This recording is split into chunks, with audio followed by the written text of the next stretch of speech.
Champions Cup round number 1, folks. Connacht hosting Bordeaux, and who saw 41-5 coming? That is an absolute hiding. We will go through some key events and stats, and you guys can let us know your thoughts on the game.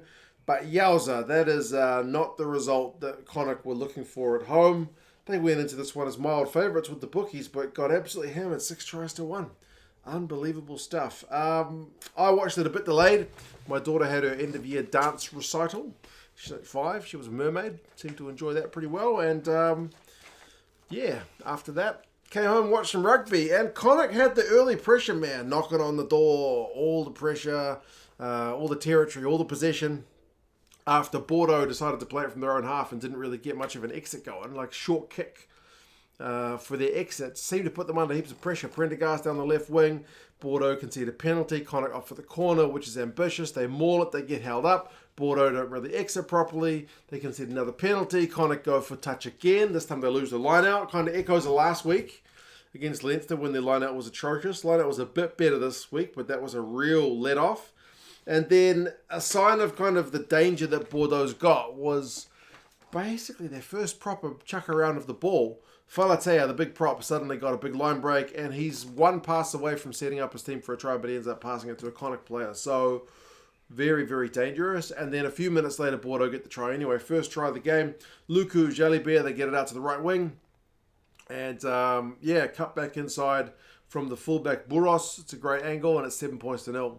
Bordeaux showing that even if they don't have that much ball, they look like a real dangerous side. And then Connacht, though, to their credit, did hit back. They got the next try of the game, 15 minutes, basically from the restart. I mean, they had to work it.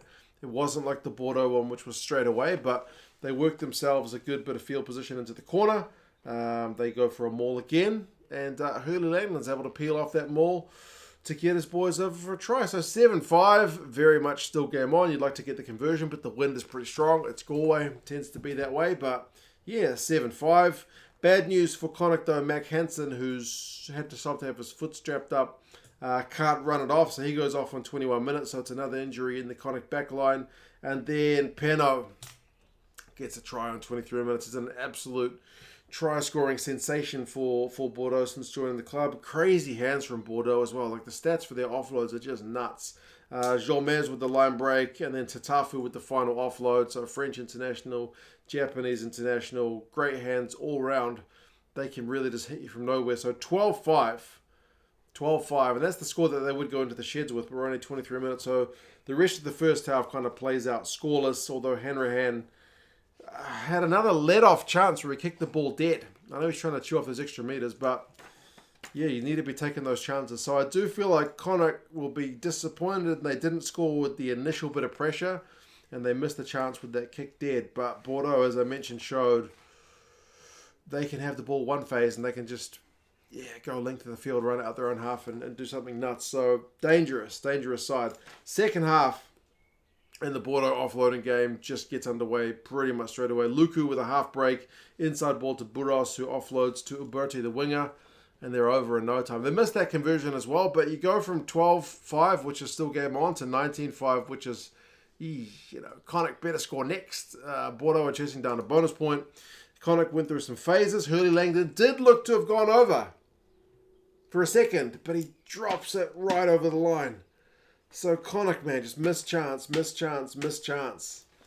Really frustrating. And Bordeaux, 2 minutes later, no mistake in return. Luku goes close, wide ball, Peno to Burros. Could have been a yellow card for Porch for a slap down, if not a try in the build-up. So that's 24-5. That's the bonus point. It's looking like a pretty tough day at the office. It doesn't get any better for Connacht. I mean, they did stop a Bordeaux 5-metre maul after Tamiafuna had won a breakdown penalty and Bordeaux had gone for the corner, and they needed some momentum. Connacht, they won a scrum penalty, so you're thinking maybe this is a turning point in the game, but no, they knock it on a few phases later. Luku responds with a penalty to make it 27-5, and then a penalty try for Bordeaux with those two massive props we talked about in the preview, Tamiafuna and Sadi, who are both on 34-5.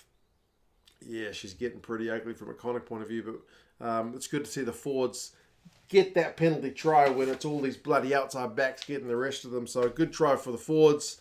Connacht go through 9 phases in return. knock it on. They have to run it out of their own half. They go close to the touchline, they knock it on again. So just not their day at the office, man. Falatea gets player of the match. You got to love a bit of prop appreciation. And then salt in the wound. The Bordeaux hands continue to be insane. Offload from the deck. I didn't see who it was, but wide pass from the reserve hooker out to the left wing. So Alberti gets a second. 41-5. Crazy, crazy stuff. Connacht finished with more possession, 56%. But more run meters to Bordeaux, 572 to 434. Clean breaks, 2 by Connacht, 8 by Bordeaux. Offloads, 16-5. I don't need to tell you who that's in favour of. Turnovers, 196 to Bordeaux. Man, they played some bloody good rugby. Connacht, it's not like they weren't in the game. It's not like they didn't have chances, but handling at times let them down, defence at times let them down, but Bordeaux look a good side. So sometimes that's the way the cookie crumbles, eh? Burros had 130 metres, Porch had 101. Tatafu, the loose forward, had 60. Peno beat 5 defenders, Porch had 4. Uberti had 2 clean breaks. Tatafu had 20 tackles. Hurley Langdon had 16. So some star performers all round. Connacht doesn't get any easier. Away to Saracens next. Bordeaux are back home to face Bristol. So there you go. Didn't quite see that result coming, but good to see a French side, and they play some bloody attractive rugby. Connacht, I think, can play better than that, but man, sometimes you don't pick a trick, eh? And you end up getting a bit of a hiding. So yeah, we'll see how they go next week. You guys have any thoughts? And yeah, talk to you guys again soon. See you later.